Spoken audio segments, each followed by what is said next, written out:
The people that pay their sort of £18 a year subscription to help keep the railway running. So we're always looking for members for the annual subscription, for which you get newsletters. We're even more so looking for working members. Anything that can be done to help us is greatly appreciated.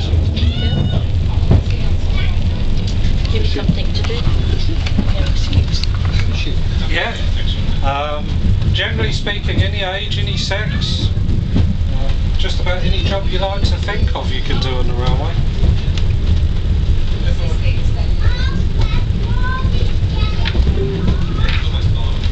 I am meant to say about Glynfrydwy, but I'm not much into soaps. Apparently Glynfrydwy was used for filming EastEnders, where Doc Cotton arrived as a wartime evacuee on a steam train, and then later on somewhere in the series she then left the same station on one of these, a diesel multiple unit. The section of track we're on now, Fred Dibner came to drive an engine on it, and a few years ago the Rainhill trials were recreated on this section of track, and Rocket still won the trials. This area we're heading into is the home of Wayne Glynfrydwy, first Prince of Wales, and we're flying the site of his Motte Bailey Castle. Sheep, yes, mint sauce time. If they followed a pattern, you'll find they go in the middle of the track and just run up the middle of the track. Oh, they're being good today.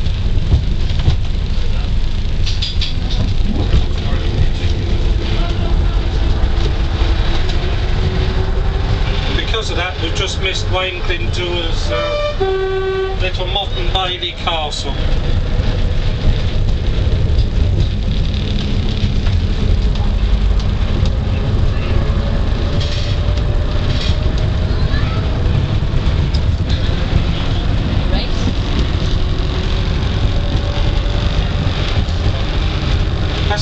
Favourite fishing location as well. The gate there gives us problems because the fishermen imagine they can open the gate, drive straight across, and then think, whoops, there's a train coming up. I've been at least one emergency stop but we've had to stop there.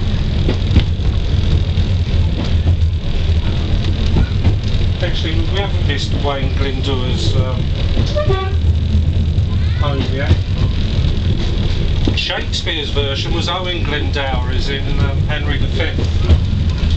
Now, it's interesting the link between Shakespeare and the first Prince of Wales. It's probably the Drover's Road that I mentioned earlier.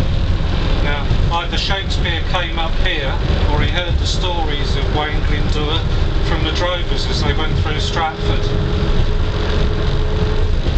Now, going further up the line, now I'm going to get this pronunciation wrong, so I apologise in advance.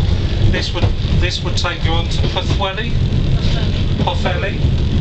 Now, the Butlins camp there, Billy Butlin actually built camps for the Ministry of Defence.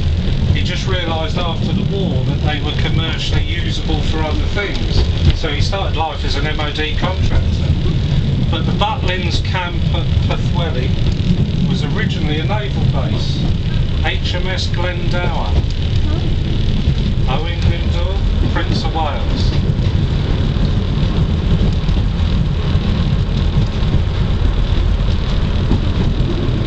Going to sort of medieval days again, and cottages and what have you.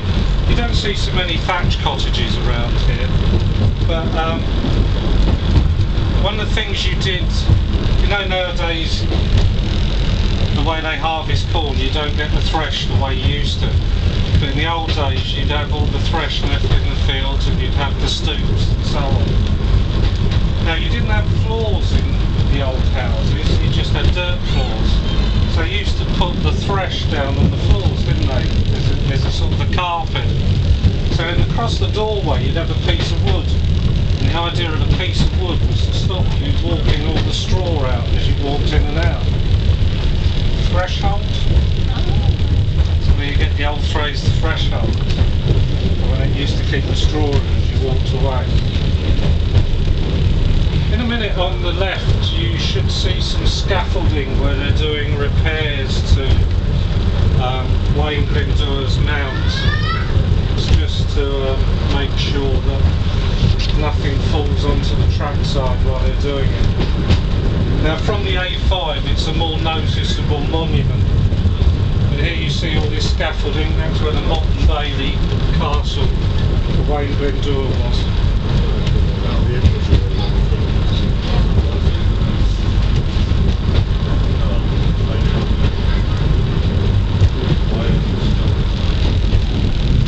One last thing for Carrog.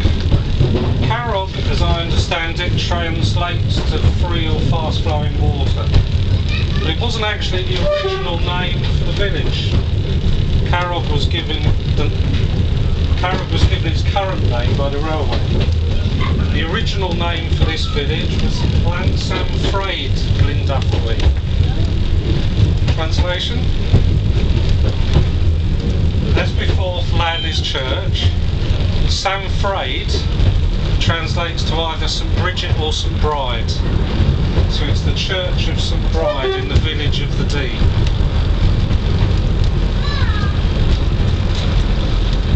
And that more or less is my first effort at doing a little tour up the Dee Valley. So I apologise if I've bored you. No, you're alright. And hopefully I haven't embarrassed myself with the locals.